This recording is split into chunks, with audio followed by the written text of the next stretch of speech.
Hello everyone, and welcome back to the 65816 ATX project, or as we know it around here, Project Neon Sunrise. I'm Chef Tom, and this is my little pet project. This week, we are going to continue working with the 6551 chip. Specifically, we're going to finish up our wiring for the 6551 and write some code for it.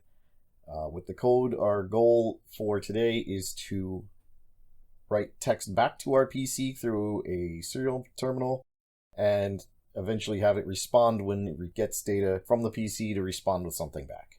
Those are our two goals. That way we'll know the interface is up and functioning. And with that, let's get over to the workbench and get the wiring done.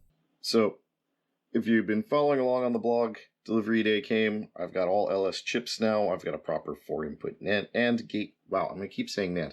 4-input and gate. And so everything is now set up properly. I still have inputs floating just for the moment. We'll take care of that. So this is now an LS chip. This is now an LS chip. This is now a 4-input LS chip. And everything else we need to finish this is here now. So just a quick note. Off camera, I soldered just a header into this because I didn't want to try and use these with the screwdrivers when I could just use 2-pot wires for when we get there. Reset. No, we pulled reset. That's why we soldered that last time. RXC, XTLI and XTL0, or 1 and 0, or I and O, are pins 6 and 7. 5, 6, and 7. And that needs the 1.8 blah blah blah megahertz crystal, which we've got right there. That came in the delivery order, so we wouldn't have been able to get this far in the last video anyway. Or TSB, CTSB, TXD. Alright. The rest of this is send and receive data. Register select 0 and 1, we've tied to a 0 and a 1. Coming around, VDDs connected to power. The ones that we have to worry about are basically are Phi2 and the read-write bus. So Phi2 is here. Phi2 goes to pin 27. And read-write comes off of here and goes to 28. And then we're going to have to generate an interrupt. I don't have a straight line interrupt to the IRQB because I was going through the vias. I guess we're going to solder in an IRQB line because I forgot that too. So we're going to get more soldering again this week.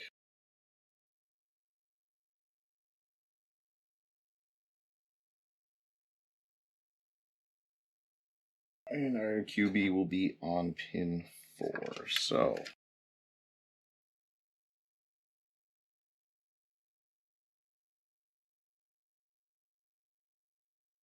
it's funny, I said to myself when I came downstairs to work on this, I just really want to solder some stuff tonight. And I'm not going to get to do that. Well, that's not the case. We'll do plenty of soldering tonight right now.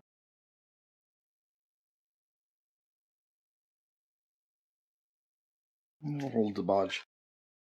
There's an old woodworker saying that caulk and paint make you the carpenter you ain't. Well, big glob of solder will do the same thing if you're like me and you're not a very good solderer.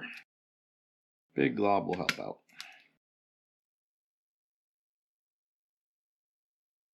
Alright, dealt with the cat. We're not jumping to the bottom here, so, and I'm not going to run a 5 volts down to the bottom here, so we're ground.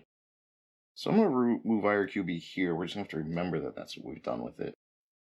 So we have our interrupt, our Phi2, our read-write, our crystal, all our control logic, all our data lines.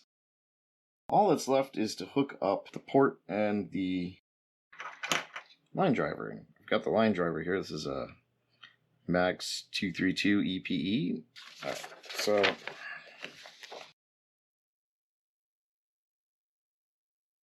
we need to wire this in. I don't know if I can get a good shot of this. Here we go. Nope, that way. So I need a couple of 1 microfarad capacitors, a whole bunch of my 1 microfarad capacitors. I'm just gonna grab a bunch of 1 microfarad capacitors. So this goes C1, pin 1.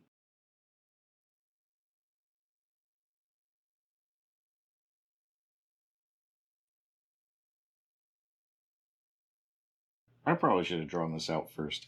Let's go to the whiteboard and draw this out first so I have a better idea of what I'm doing. Okay, so this is our system as it exists now. And judging by the number of wires, I think I need 2 max 232s to get all of the inputs and outputs. So let me grab a piece of paper and see how this works out.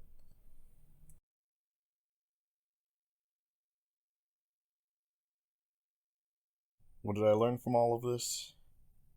That I drew way too many lines, and this is either way more complicated than I thought for something that claims to be super easy anywhere I read about it, or I'm doing it wrong. And this began the downfall that led to me having so much trouble. Okay, so this video would be ridiculously long if I used all the footage I took of all of my wiring, rewiring, and everything. I'm going to use the short version, which is I looked at the Max 232 board that you can buy that's not just the chip but has the 9-pin serial port attached. Look at the wiring diagram for that and just worked off of that. Turns out my capacitors were right, my wiring was right. The problem was something completely different. I'm not going to go into what writing my code looked like. Any 6551 tutorial you find on the internet will give you basically the same information, and it's actually quite straightforward. So what I will let you know is now that I have all this code written and flashed onto an EEPROM, I started trying to actually just send the data back from the single board computer across the serial port to my PC, and running PuTTY, I should get feedback. Since I have the LCD and all those routines already in there, I took the time to have it output the character first to the LCD and then across the serial port so I could make sure that what was being sent was the same, since it's the same variable. And then I went downhill from there. I just want to point out how ridiculous this is, that after 4 nights of fighting with this thing and ordering parts and thinking I have the wrong things, these 22 picofarad capacitors were the whole problem all along. It's not in any of the documentation, but apparently it's something you're supposed to know if you're an electrical engineer, which I'm not. That if you're not using a full CAN oscillator that has its own power and capacitance in it, you need to add these capacitors to get the crystal to actually oscillate. So I just wasn't sending any data because my baud rate was 0. But now I have a baud rate of 300 and it's working. Don't know why I can't go faster than 300. But it is working at 300, which means it is working. I'll figure out the rest later. So it should show me on the screen what it's sending over the COM port. I have it starting at ASCII 20, which is space and going up. But it's not. I get a garbage character, and then I get 0 through 9, and then it starts over with 0 through 9. That is not the right set. But I just wanted to go through the whole set of printable ASCII characters and see what it does. Maybe it's a wiring thing. Because look at that. It restarts. It's got to be a wiring issue here.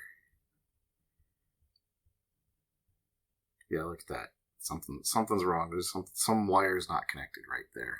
That's got to be what I'm looking at. So, going back to the goals for this video, I did write the code for the 6551 to send data to the PC. However, I never bothered to get to writing a response to data sent from the PC because of this output error, which, after much diagnosis, I figured out was the fact that in my PCB design, I have lines 4 and 5 tied together at the breadboard connection, which is why it works just fine on the LCD, but doesn't transmit properly. Also because I need to use bits 4 and 5 to transmit the baud rate, I could never get a baud rate that matched unless those bits matched, which turned out to be 300, and there was a couple others that could work, but I didn't bother to do the math after that. So next we'll make the version 3 card, even though I originally had planned to wait until I was going to make the change to the 65816 to make a new PCB. That will be happening next. So it's been a bit of a crazy week. I think I've had every one of these drawers open and every one of my tools out, including my oscilloscope, which had never been out before and had to be calibrated. And hopefully next week will be significantly more productive. PCB design is a lot of fun, and hopefully that will be more entertaining. But I don't want to hide any mistakes I'm making. If I'm struggling, maybe someone else is struggling who's running into the same thing, like not knowing you need those capacitors to make a 2-pin oscillating crystal work. If that helped anyone else out, then I consider it a win that, my struggles can help someone else. So, I'll see you next time.